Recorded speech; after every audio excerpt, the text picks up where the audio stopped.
caught in the crossfire. Bună dimineața și bine v-am găsit!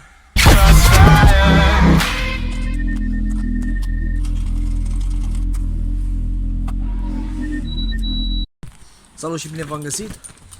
Tocmai am fost să iau adaptoarele butucul, ciucurile de la Spalco.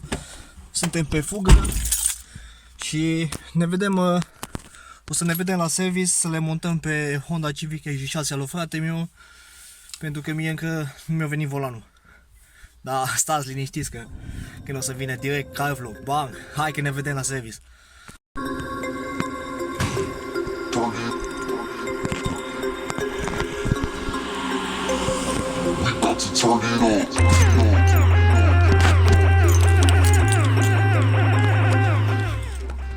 Am ajuns și la service.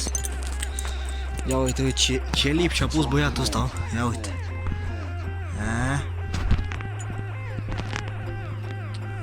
Altă treabă.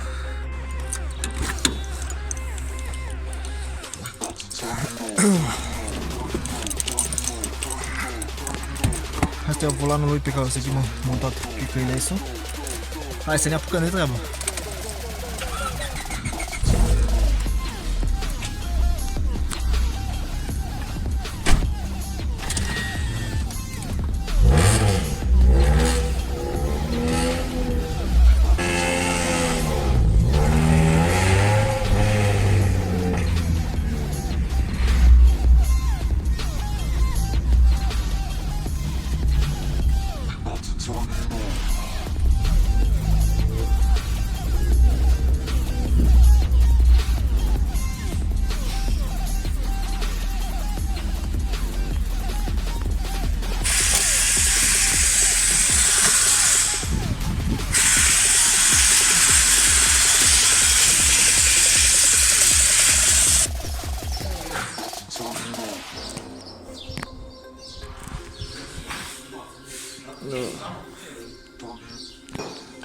Acum ce faci? Dai volanul jos?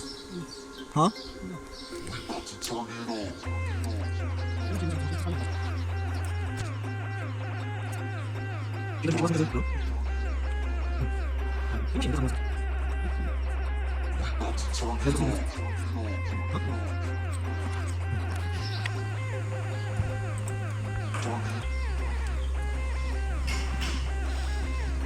Hai.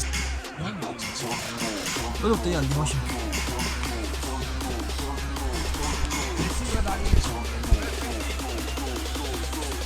Fratele Daniel cu lipul.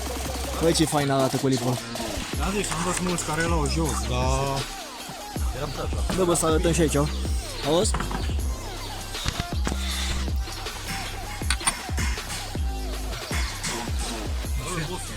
Fii atent, mai împărțit, exact aia am văzut. Uai de pula mea să vezi la Del Sol cum o să vii. Oricum în față. Oricum, mie la rău mi se pare că... Da. Și în bagi.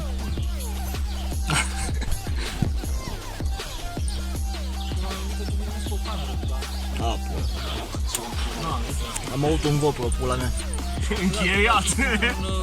Îl avea de la dezmembrare. Da, dacă vrei. Dar tu n-ai din ăla de claxon, ai buton de claxon? A, mă, de toate am. Dacă să-mi fac aici.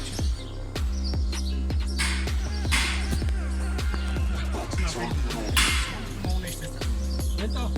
Da, ăsta? Ce bine. E ăsta leg de claxon. Și vine partea asta. Da, și trebuie să-ți bagi în buton. Da. Și butonul vechi în toate două. Avem și buton, bă? E acolo. Era, bossule. Nu mai. Da, uite-l, bă. A, Typer, șmecherie. Și motorul unde-i? Crezi că mai știi pe unul de are Typer lipit pe mașină? Ce? Unde? Că nu-l văd, e după cameră. Nu încape claxonul în ăsta, care un căcat de siguranță. Leagă firele și cu ăla legăm. Nu mergi. Că uita claxonul. Nu poți să-l pui, da. Știi, De ce? nu are loc aici, numai dacă îi pui niște distanțiere. Asta e de la claxon. Auzi? Da. Poți să pui așa niște distanțiere, mă. L-ai rezolvat. Băi, Da, frate, lasă, cu distanție. bă, nu mă dă claxonul înapoi. Ei, strici ăla, eu l-am cumpărat să strici? Da. Păi ce, nu se potrivește pe volanul lui, frate? Încă Așa, așa, nu, da. Uite, vezi, trebuie să-i pui niște înălțătoare. Să dai jos aia și îl pui așa, direct. Lipește. Bă, pune mă niciun claxon, bă, să-mi bag pula. Pune, bă, nu l-arunca, mă, bă, trebuie. Dar ce faci cu el, mă? Că nu am Îl ceva. montezi, bă. Stai că vrei să-l montezi? Hai, dă-l încă, dar nu am spus. Nu l-arunca, bă, îl spargi. Îl spargi. Te ajută mult cu asta. Bă, nebunule, nu strica. Nu există, mă aruncă, nu. Ai influență, mă. Dacă l-aruncă, plec cu volanul. Stai că mă să-l iau de acolo.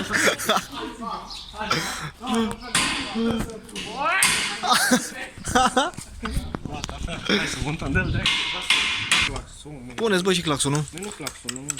Cum, mă? Eu și am, mă, A rezolvat, da. Păi după ce o să pui mă. Ce faci cu aia? Ce să fac cu asta? Ce faci cu aia? Pe aia vine volanul. Da. Asta? Nu e claxonul ăla?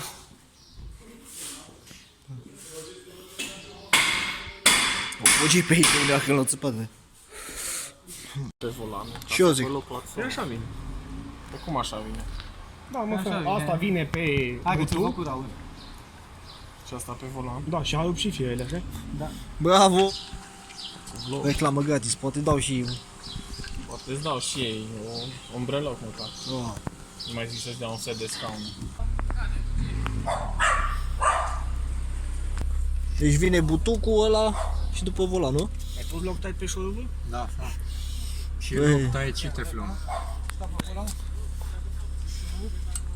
Șurubul avem noi acolo de negre.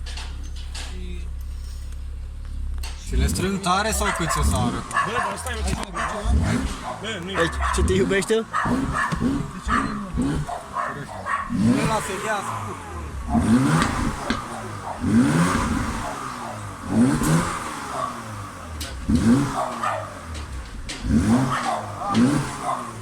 Service de nebune.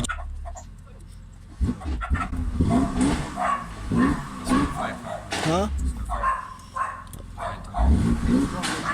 Augurii. Să fii cel mai șmecher electrician.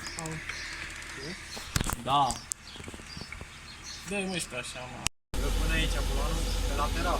În față, mulo? Aici sus, aici, afra. Sus. Aici, afra. Aici, trebuie să ajung. Ajungi la manetă? La ce, mă?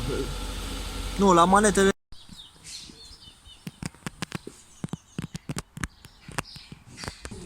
Facem un test? Da. Și acum îl pui așa la oglindă de ca șmecheri. Aici? Da, mă, așa se pune. Nu știu. Îl pui așa de la tu. Așa? Sus, pe oglindă, lasă să stea. Unde a găsit Așa, oglinda? abia așa stă, frate. Da. Șmecherie.